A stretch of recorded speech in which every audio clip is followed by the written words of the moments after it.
I'm the soul pool, you are the soul pool, we are the soul pool. Together as a collective, without you this doesn't work. Now, no tarot reader worth the salt is going to miss the energy of this thunderstorm. So, we're going to do a love read. We're using the Norwegian deck. We're going to pull one card. So concentrate on the cards. This is about love. Whoa.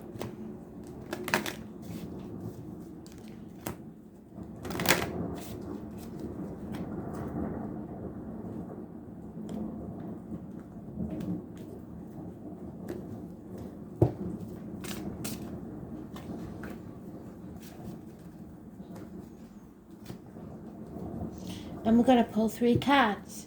The situation, the right course of action, and the outcome.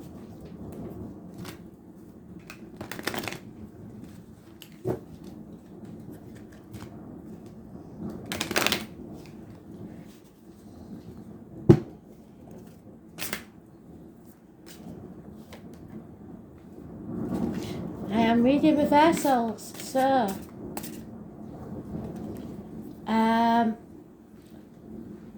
Skadi in the reverse. Let your friends help you. You need to ask for and accept support in this situation. So you may meet someone through friends, or you may need to ask for help from a friend. Whoa, getting worse. The lights are staying as they are for now though. So, it's about ambition and the hunt. So let them seek you. Let them hunt you down. Skadi, you must not go chasing someone else. Because it's in the reverse. Again, it's those imps. My God. They're causing so much mischief. The fairy people.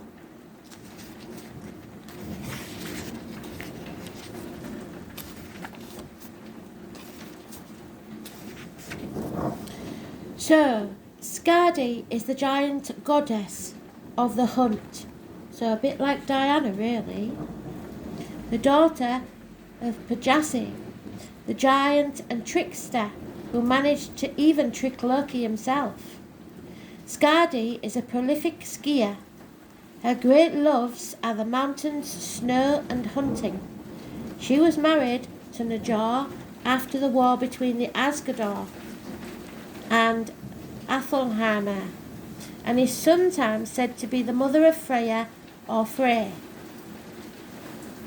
The union of Najor and Skadi is said to have been an unhappy one, and preferred the mountains to the seaside. So there is some sort of impasse here in a relationship where never the twain shall meet. And don't go chasing someone. She later married Ulnar, the ice giant, and lived happily with him. So there is some happiness there if you're in an unhappy relationship. But you are not to chase. One version of her name is Skanda. Skadi can be called upon to resolve resourcefulness, but there is no resolve and no resourcefulness here. Too much goal orientation and determination will get in your way. Stop being so willful. So we need to watch to see if Freya or Ulnar appear.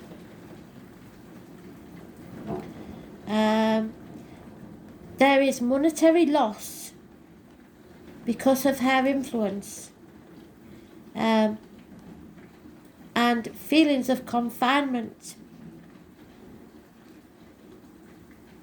It is a competitive environment, but you have not got to compete because it's reversed.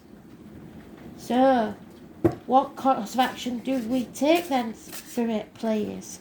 Too many. Sin. You take any opportunity that comes your way. Now, sin is spelt with a Y, so don't get paranoid. It's the 2 mermaids.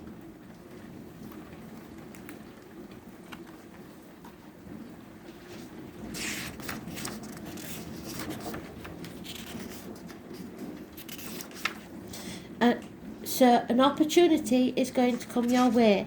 You must grab it with both hands.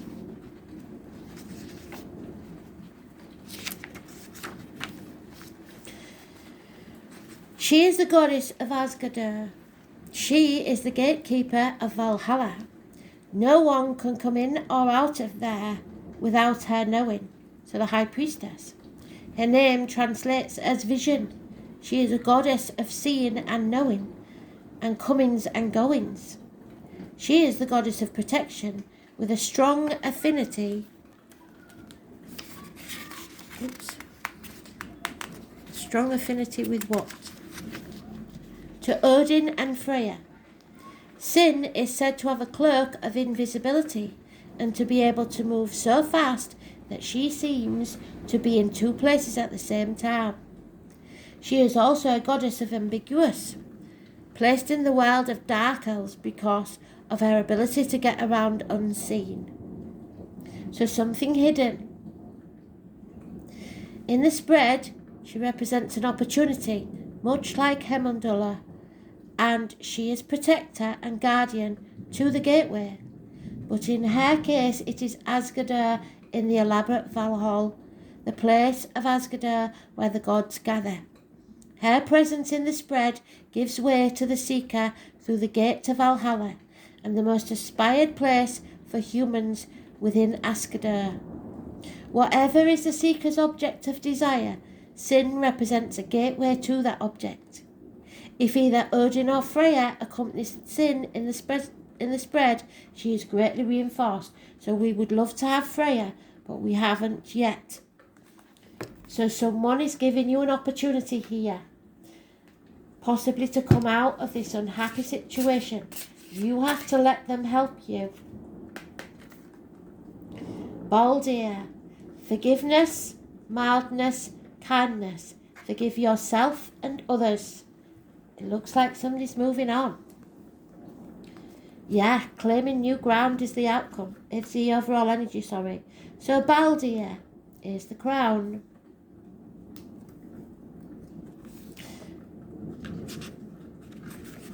Odin. So not Freya, but in the same house as Freya. Only good things are told of Baldir. He is the personification of goodness, mildness and kindness. So make sure that people only say good things of you and you to them.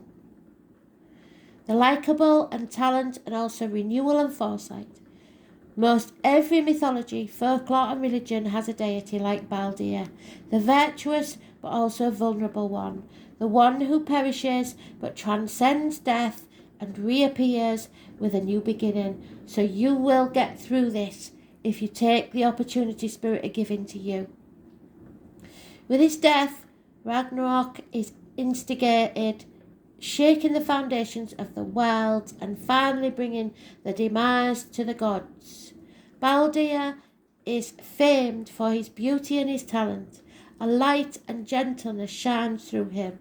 But he is the vulnerable one, the dreamer. He is Mother Frigg, foresees his fate and the fate of the world. All things promise not to hurt him. All things but one, the mistletoe. Christmas time is important, which ended up killing him. After Baldir's death, subsequent funeral and voyage to the underworld, Frigg and Odin send Hermodor riding Sleipnir to Hel in an attempt to negotiate with the ruler of the underworld, the namesake to the place Hel, to return him. So, is she going to return him? She agrees on one condition. All beings of all worlds must weep for him in order for him to return. So everybody in this world must forgive. All weep apart from one goddess, Björk. And so Baldir is not returned. And Ragnarok commences. So don't be stubborn, because you're your own worst enemy if you do not forgive. If Baldir shows up in the spread, it is a sign that something incredibly good and delicate is in your path. Something of beauty and goodness that needs care and careful consideration. If he shows up with Loki, which he hasn't, Hel or Pop, no.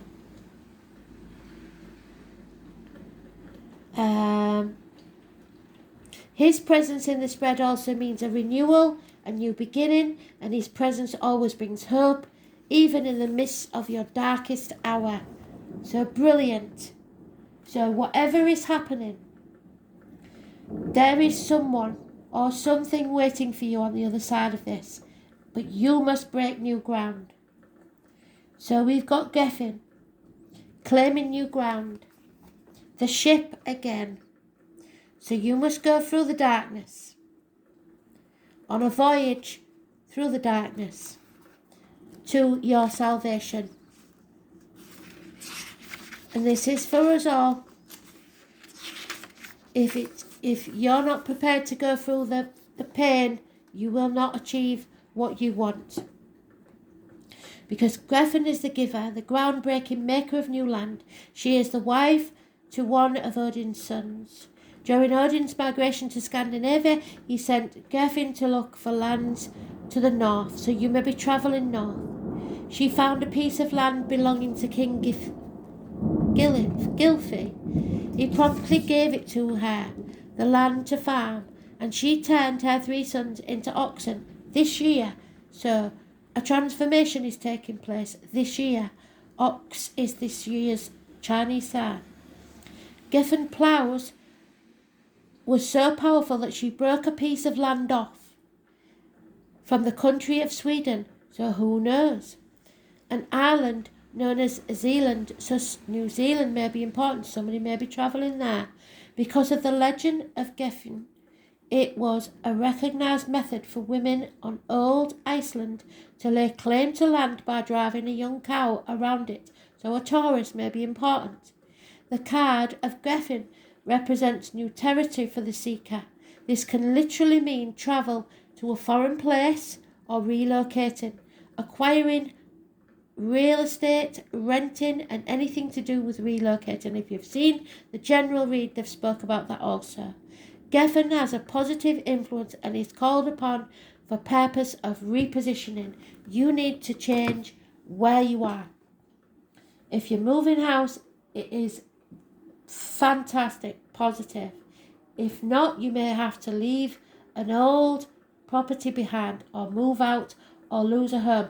But whatever's happening, get your friends to help you, and on the other side of this is happiness. So let's see what 2 cards they give us. Absolutely love these cards, and if you don't like them, I'm afraid I'm not sure that I'll use anything else. I will do the dailies as always, but and the weeklies as always, but these will be my go-to. I love them. The more we get to know them, the better.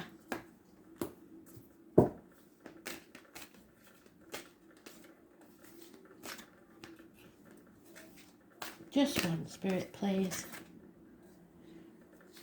And there we are. Feel the energy of love. Forgive yourself and forgive others. Become outstanding, because that's what you are. The beam of light going through your chakras. You are truly radiant. New growth will mean that you flourish, but you have got to go through this dark night of the soul first.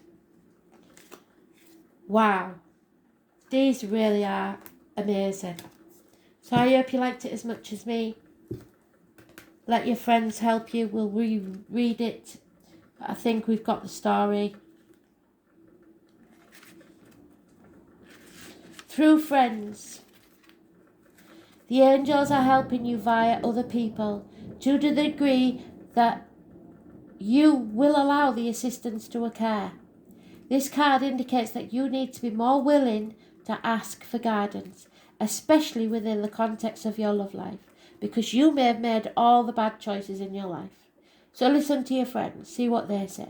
For instance, discuss your feelings, hopes and dreams, then allow others to help you. Perhaps they'll offer support, give advice, or even know a potential partner among their acquaintances.